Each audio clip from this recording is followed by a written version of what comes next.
Welcome to CBS Sports HQ. I'm Haley Sutton. The NHL offseason is officially underway. Yesterday, we saw Matthew Schaefer become the first player selected in the 2025 NHL Draft. And now we turn our attention to free agency. It begins in just 3 days. We've already seen some dominoes start to fall, including Sam Bennett, who leaked his own news that he'd be sticking around in South Florida. And how about a guy like Mitch Marner? We're hearing some rumblings about where he could land after basically telling the Leafs it's been real. So let's peek into our crystal ball a little bit with our Stanley Cup champion, Pierre McGuire, our longtime coach turned analyst. Pierre, before we look ahead to the future, let's put a bow on the 2025 NHL Draft. When we talk about teams that got better, that got worse, what do you think? What happened over the weekend? Who are your winners and losers? You know what, Haley? Hats off to the New York Islanders and their new general manager, Matthew Darche. They did a fantastic job. They knew they were going to have a contractual problem with Noah Dobson, so they traded him to the Montreal Canadiens. It was a sign and trade. They really gave 2 first-round picks, a 16th and 17th pick overall. But in the process, they also got an established NHL player in Emil Heineman, who's going to go on to Long Island and really make a difference offensively. They were also able, as you correctly say, to draft Matthew Schaefer. He is without a doubt the best player in this draft. At 16, they took Victor Eklund. He's an energy player out of Djurgården in Sweden. His brother William plays for the San Jose Sharks. Very good player. And at 17, they took Kashawn Atchison. He is a nasty piece of business, Haley. He can shoot the puck. He can make things happen offensively. He can defend with his feet. He can defend with his stick. He is really tough. He drives the opposition's best players crazy. This is a kid that's going to make a difference in the National Hockey League, and it's not going to take that long. So I think the New York Islanders were clearly one of the winners on draft weekend. If we look at the other side, Pierre, maybe what are some teams or a team that you're looking at that could use some more work after the draft was done? Oh, there's a plethora of those, Haley. And I look at the New York Rangers. They're a team that underachieved last year. They didn't make the playoffs. They've got a lot of work to do. They've got to shore up their defense. They've got to shore up their center ice position. They got to shore up their amateur program. They got to shore up their American League team that didn't make the playoffs in Hartford. The Vancouver Canucks, a non-playoff team, they got a lot of work to do. The Ottawa Senators made the playoffs, but they're in a contract situation right now with Claude Giroux, who's a very important player for them, and they still need help on the right side of their defense. The Toronto Maple Leafs, I heard you talk about Mitchell Marner. We're not sure what's going to happen with Mitchell Marner, but he won't be back in Toronto. So are they going to do a sign and trade with Vegas, or is he just going to become a free agent on July 1st? And the other thing, they're still waiting on a contract for Matthew Nyes. The good news for people in Toronto, they did get John Tavares signed. And finally, the Carolina Hurricanes. They were underwhelming this playoff season. They haven't done anything to address their roster right now, Haley. And I think if they don't do that, they're going to take another step back in what's becoming a very difficult Metropolitan Division. We're going to continue to see those moves as the weekend goes along. Pierre, I want to go back to a name you just mentioned, though, in Mitch Marner, a very highly ranked free agent. He headlines the 2025 class, and you mentioned it, a potential sign and trade on the table with the Vegas Golden Knights. He's already said, I don't really have any interest in going back to Toronto. What do you like about the fit if this all comes together? You know, if I was his agent, the number one thing I'd be talking about with Mitchell Marner are you're going to be able to go to a place where you're going to play with a player as good as Austin Matthews. And the answer is there are not a lot of places that he can go. But one that he can go to is Vegas because they have Jack Eichel. This is probably going to be a sign and trade. There's no question in my mind Mitchell Marner's going to go somewhere and make a difference. But if he goes to Vegas, he's going to make a massive difference because he will have instantaneous chemistry with Jack Eichel. I don't know why it didn't work in Toronto for those Toronto Maple Leafs teams over the last 4 or 5 years. And I know their general manager has said, Brad Treliving has said, we're going to change the DNA of this team. Well, once they make a deal, they are going to lose some of that DNA. There's no question in my mind. There's going to be a whole lot of difference making going on in Toronto once Mitch Marner leaves. Early odds are saying that the Knights have the 6th best chance of winning next year. So maybe if Marner wants to be a champion, that kind of leans him either way, but we'll have to wait and see. All right, Pierre, let's continue our conversation and talk about the Stanley Cup champions next. It feels like Brad Marchand was born to be a Florida Panther the way he's been celebrating this Stanley Cup. But again, Bill Zito and this front office are going to have some big decisions to make because they have a long list of free agents, I should say. So let's start with Brad Marchand first. What do you expect for him in the future? Well, I think there's going to be a lot of suitors, obviously, but I do think it's heart of hearts. He'd really love to stay with the Florida Panthers. We'll see how it goes. I mean, I still think Toronto will probably be an interested suitor for Brad. I don't think there's an avenue for him to go back to Boston. But when you look at it, he loved his time in Florida. He's got this instantaneous chemistry with Anton Lundell and Luostarinen. That line made a big difference. Obviously, whenever you have the euphoria of winning a Stanley Cup, it does make a difference. So I think Brad probably has 2 or 3 suitors, but I think his first preference is to stay with the Florida Panthers. It was so fun seeing him celebrate that cup. He was serving ice cream at Dairy Queen, Pierre. He was out in the streets with the parade. He has certainly been an impact player in the short time he has been in South Florida. But I'm curious maybe about a guy like Aaron Ekblad, Pierre. He's been a longtime Panther. He has talked about South Florida being his home. Is there a world where you see him coming back to Florida?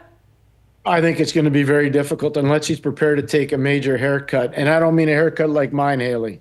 I mean a real haircut. The truth of the matter is I think there's a bunch of teams. Detroit would be one of them. But I think about the Utah Mammoth. And I think about what they did last year by going out and getting Mikhail Sergachev from the Tampa Bay Lightning. They just traded Michael Kesselring, a right shot defenseman, to the Buffalo Sabres in a trade that brought back J.J. Peterka. I could see the Utah Mammoth being a real interesting team for Aaron Ekblad. He had a phenomenal playoff. He's been a lifelong Florida Panther, obviously a first overall pick of the Panthers, spent 11 years playing there, but I'm just not sure they're going to have enough money for him. But if he's prepared to take a bit of a haircut, maybe he stays. But I see the grass being greener for him in another pasture. Pierre, let me ask you this. The Panthers have about $11 million in cap space, and we keep talking about all these free agents. We've already seen them lock up Sam Bennett. We're good there. Yep. When you think about these two guys, Marchand and Ekblad, is there a priority to keep one over the other, in your opinion? I do. I think Brad is probably the priority, and that's not a knock on Aaron at all. But the truth of the matter is that line we just talked about with Luostarinen and Lundell and Marchand, that made a massive difference. And Florida doesn't have that kind of depth. They just traded one of their top prospects, Jordan Sordiff, to the Washington Capitals for a draft pick. So the problem is internally the depth is there, but it's not as good if Marchand leaves. I think so if you prioritize it, easy for me to say, you're keeping Brad Marchand and probably saying goodbye to Aaron Ekblad if he's not prepared to take that haircut we were talking about. All right, we'll have to wait and see, and we'll have to see if those guys can run it back for a third time. It certainly feels like they're working that way already. If we look at the guy who lost to the Panthers this year, we're talking, of course, Connor McDavid, the greatest player in the world to never win a championship, Pierre. It's interesting. He's eligible for an extension on July 1st, but he's talked very openly about having to do what's best for him. In your eyes, what is best for Connor McDavid? To stay with the Edmonton Oilers and sign a deal. Doesn't have to sign an 8-year deal. Doesn't have to sign a 7-year deal. Sign a 3-year deal. There's still plenty of room left in his career. He'll get paid what he's worth. Obviously, he's the best player in the league. But I think it's a priority for him to keep some of the guys that he wants there. And one of those guys is Evan Bouchard. Bouchard needs a contract. I think that's part of why the management team flew to Toronto on Thursday and met with Connor McDavid's camp to try to explain to them what their long-term plan is to keep the team together and how they're going to take the next step to winning the Stanley Cup.